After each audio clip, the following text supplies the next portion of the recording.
Coming up on this episode of the MD and Chef Team Show. Coming up on this episode of the MD and Chef Team Show. So here's the deal. The midbrain, if stimulated by threat a lot, then the brain gets stuck and it stimulates the hypothalamus, that stimulates the adrenals to secrete the three hormones, cortisol, adrenaline, and norepinephrine. And we want to learn, and we can learn, how to stimulate the parasympathetic nervous system and turn on our dose, which is dopamine, oxytocin, serotonin, and endorphin. Welcome to the show from the MD and Chef Team. I'm Dr. Isabel, medical doctor here at the MD and Chef Team. And who are you? And I'm Chef Michael, culinary nutrition expert. I'm the chef part of the team. And what are we going to talk about, babe? Now, I can say that because he's my husband. Yes.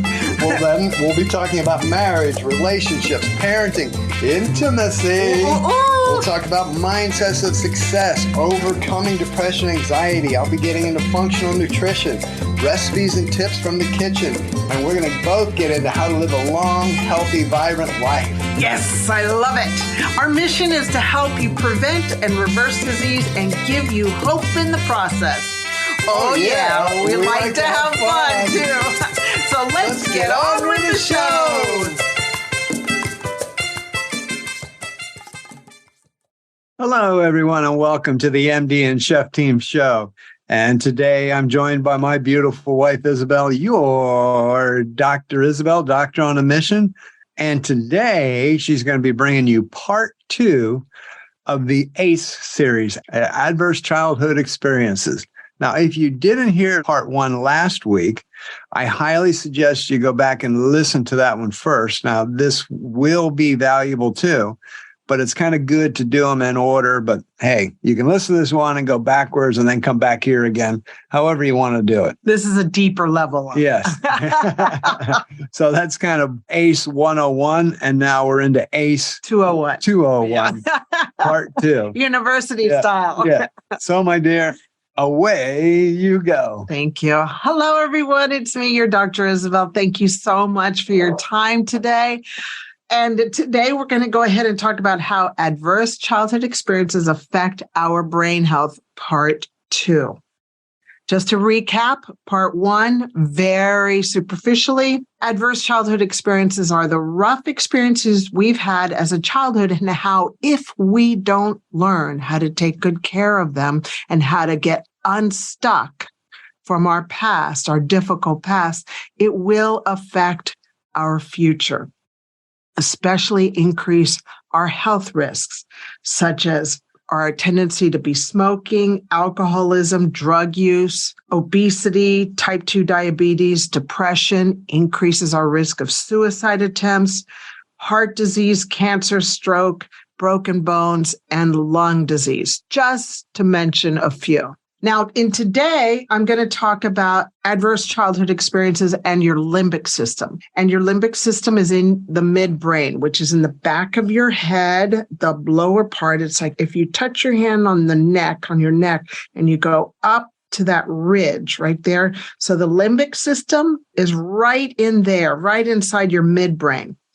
And the important thing about the midbrain is that it remembers trauma with emotion, or another way is memory with emotion of the past. Now, the midbrain is connected to the... You're going to sing it. Now we're going to do an anatomy class. The midbrain's connected to... Actually. The M bone's connected to the N bone. The midbrain's connected through the vagus nerve to the autonomic nervous system, which is the mama of your body, of your nervous system. Now, the autonomic nervous system is broken into the parasympathetic nervous system and the sympathetic nervous system. So I'm just going to backtrack a little bit because we got a little funny there at the beginning and they're probably laughing and not listening. So the midbrain is connected through the vagus nerve, which is the largest nerve in your body. and it is connected to the autonomic nervous system. And the autonomic nervous system is automatic. It is the nervous system that does things without you even knowing about it. Like, for instance, it makes your heart go boom, boom, boom. And it helps you breathe without you even thinking about it. And it helps blood flow all throughout your body. Does that blow your mind? I'm just blown away at the way our body is created.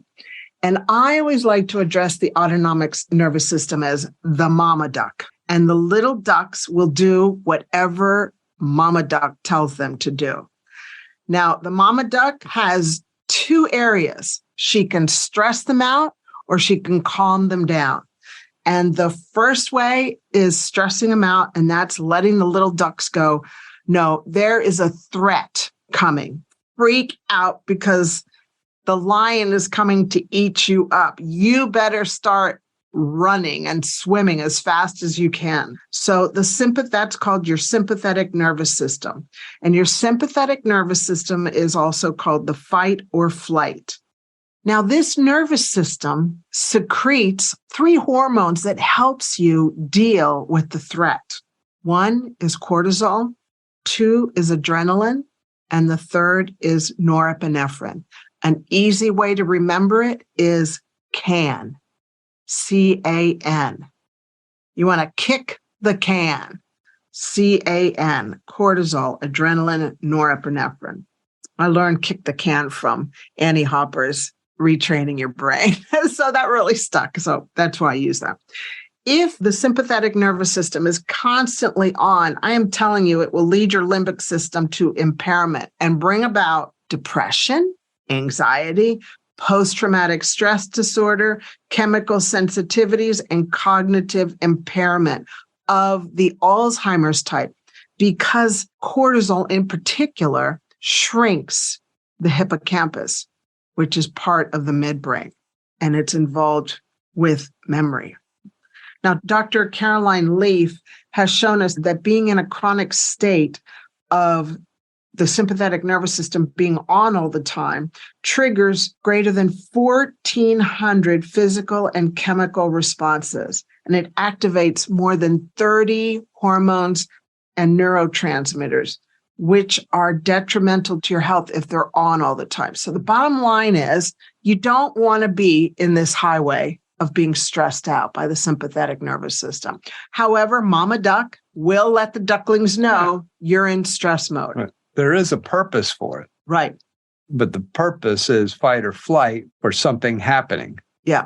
But not to be in fight or flight 24/7 every day of your life. Right. Temporarily, yes, it's needed. Yes, we need to understand, hey, dangerous or, get away from this type thing and activate that. But for that to be activated all the time, there's some trouble. And a story that I learned from my experience is, I had mentioned it in part 1, is Daddy had a gun, a rifle. And when I was 9, he let the whole family know that the rifle was in the closet upstairs in their bedroom and it wasn't locked. And Daddy was an angry person, Daddy was an alcoholic, and that's how he dealt with his trauma and his pain, is by drinking.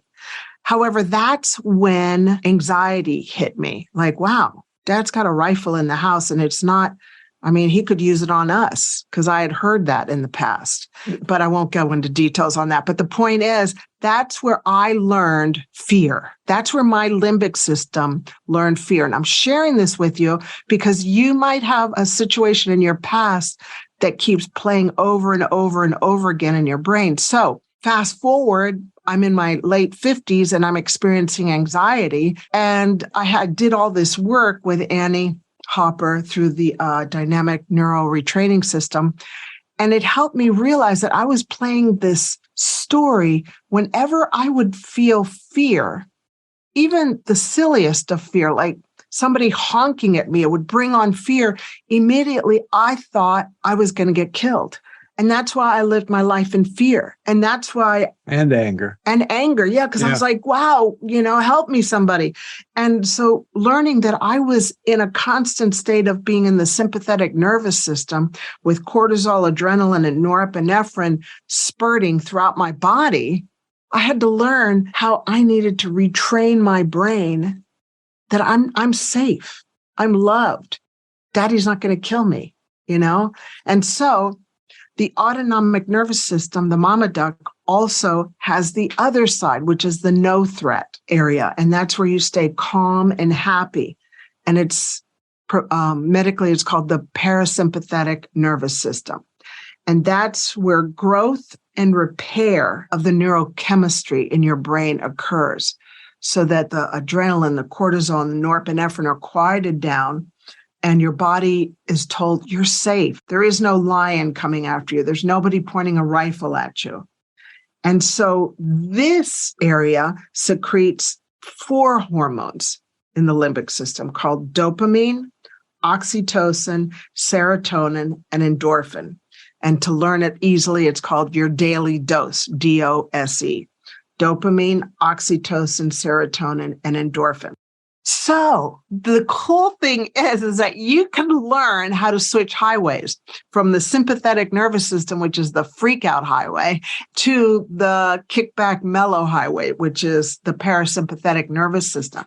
And I'd like to share with you, just to recap the limbic system, and then also share with you how you can increase your dose, how you can increase your dopamine, oxytocin, serotonin, endorphin. Because you know what?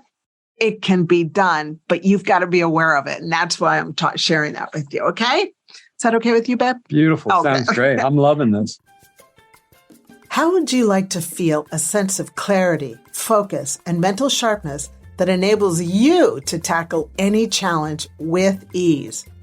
Can you envision experiencing a better memory and recall, allowing you to easily remember important details, names, and events? What could you accomplish if your mental energy is always high, allowing you to stay alert and productive throughout the day without feeling mentally fatigued or foggy? How great would it feel when you experience better quality sleep, allowing your brain to rest and recharge, leading to increased productivity and creativity? Imagine feeling a sense of calmness and control, allowing you to manage stress and anxiety with ease, giving you the confidence to handle any situation. Be honest with yourself. When was the last time you experienced an overall sense of well-being and satisfaction?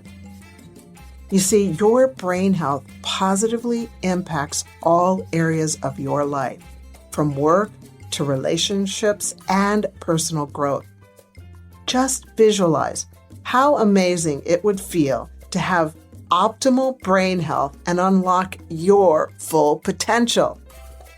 If you want to learn more, and I know you do, then check out the link in the show notes for the Optimizing Your Brain Health community. And we look forward to seeing you there. And now, back to the rest of the show. So to recap the limbic system so far, the limbic system remembers trauma with emotion from the past. So if you've had trauma that has occurred, it will attach with emotion to it, and you get stuck in that. There's 4 parts of the limbic system. The amygdala, it responds to our environment with emotion. For instance, no money can lead to poverty, can lead to homelessness. I remember growing up seeing mommy at the dining room table doing the bills while after she had divorced dad and always saying, we don't have enough money, we don't have enough money. And I was so afraid of being homeless and poor.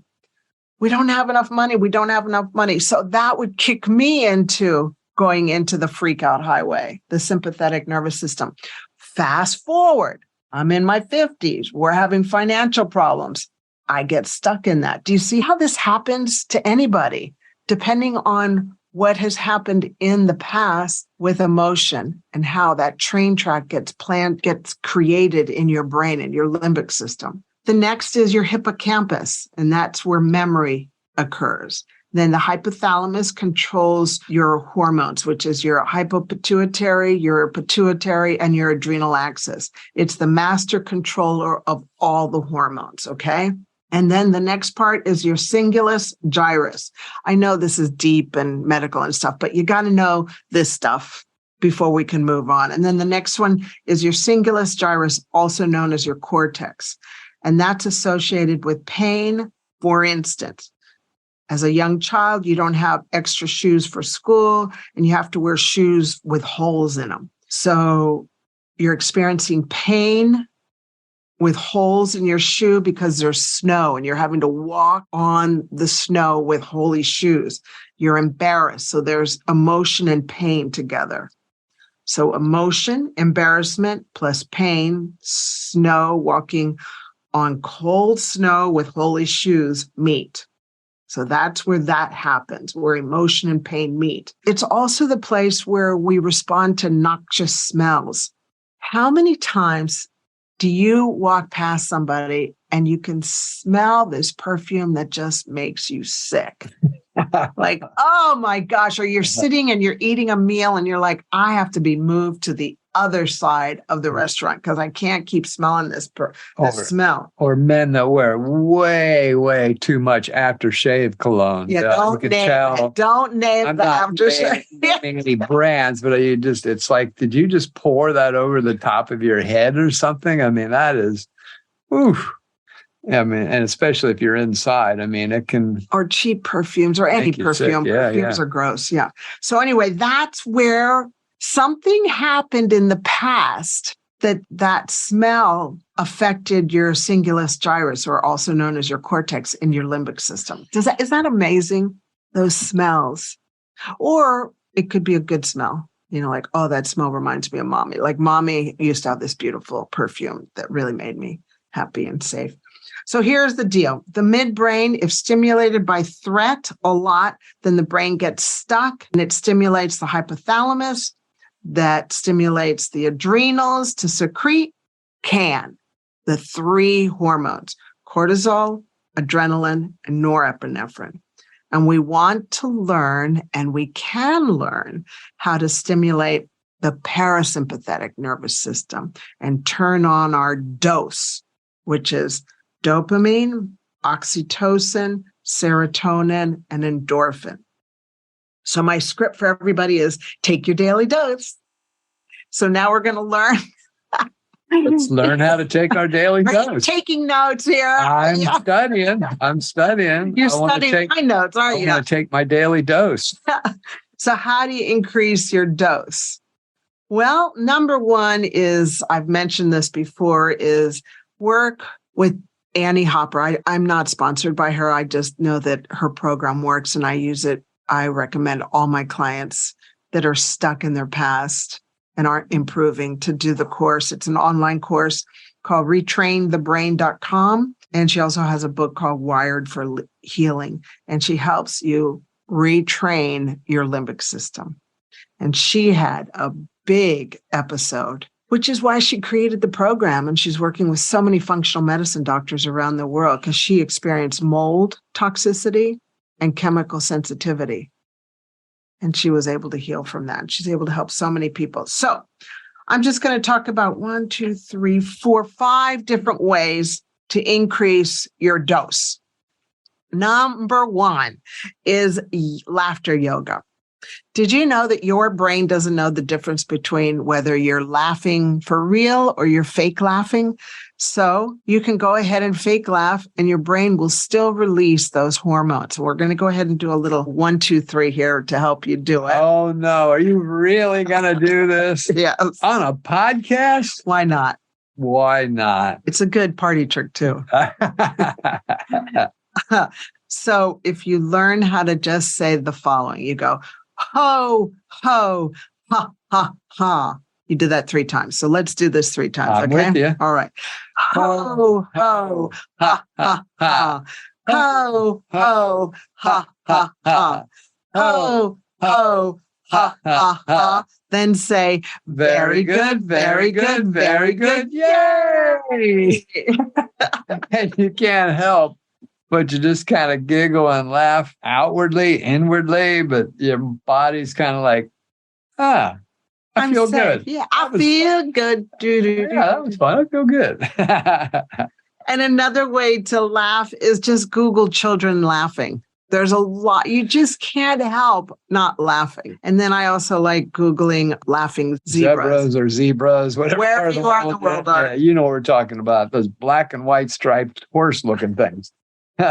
Oh, do they make you laugh? Laughing animals and YouTube and kids. So hilarious. Yeah. Get a good laugh. The next one is hugs. Hugs increase your daily dose. Hugs heal. Hugs heal, yeah. So hugging a tree, believe it or not, will increase your dose, okay? So you often will see me on Instagram story or Facebook hugging a tree, and it's just to remind you. Then the third one is breathing, and you want to be doing abdominal breathing. Now, abdominal breathing is different than diaphragmatic breathing. So abdominal breathing is you want your belly button to go out and in instead of chest breathing, which is your shoulders go up and down. Most people do shoulder breathing. No. You don't want to do that. You want to breathe where your belly button goes out and in. And the key is you want to breathe in, say 5 breaths through your nose with your stomach going out. Hold it for a second. And then you want to breathe out an extra long breath. So if you counted in 5, then you want to breathe out 6 or 7. The breathing out is the key because that really helps your body understand you're safe. You're in the parasympathetic nervous system. Alternatively, if you breathe out real short and sharp, like that's what you do when you're stressed. That's what you do when you're running. You don't want to do that. You want to breathe in slow, 5 counts, hold for 1, and breathe out through your nose, 6 or 7 counts. Because you know what? When you're stressed, you're not going to have time to breathe out extra long. But when you're breathing out that extra beat or 2, it's telling your brain, your midbrain, your limbic system, I'm safe. The next one, gosh, that kind of made me calm. I was doing it while you were speaking, and I just about fell asleep. You're so silly. But not quite, but kind of. Very but relaxed. It does happen. It's very relaxing. The next one is serving. Helping others brings you a lot of joy, and it releases dopamine, oxytocin, and serotonin. And a simple thing to serve, like when I make you coffee in the morning, that makes me happy because I know it makes you happy. And when you make beautiful meals for me, that makes you happy, right? Makes me happy. And smiling at people is a way to serve them, letting them know that you love them, that you care for them, This is a great point when you talk about serve, because we think of, it's like, what am I going on some mission trip overseas, or, am I down at the soup kitchen serving that? But it doesn't need to be that grandiose. It can just be serving in your life, just serving people you love, being around them, doing something nice. Hey, doing the laundry, doing the dishes, doing the chores, and doing it with love, and just say, hey, I got this. And serving in that way. And there's so many things we can do on just a daily basis, which is actually a serving, or we're being serving. It's a servitude, an act of service that are very simple, but yet we can actually feel good about it by doing it because we know we've served somebody else. We've served our family. We've served our spouse. We've served our mate. Whoever. We could serve a neighbor by just, look, their trash can fell over and spilled the trash. I'll pick it up, put it in there for them. And, Yeah. That's serving. Yeah. It just brings me to remember a situation last night. I was working in the urgent care, and the nurses and I had time, and they were all talking about how it's so wonderful when they're out in the front triaging all these people that are coming in, and the nurses in the back aren't that busy. One of the nurses will come out without being asked to go out to the front to help. That not only does it help the other nurse that's stressed out, but it also makes the nurse that's going out there on her own accord, she's serving and helping with the load. And that makes her feel better too. Yeah. Yeah. And increases her dose. It increases her dose. You're such a quick little Now, what does dose stand for? Let me look. It's dopamine, oxytocin, serotonin, and endorphin. Yeah, very good. Yes. You get an A+. Ooh, thank you. And a sticker. Yeah.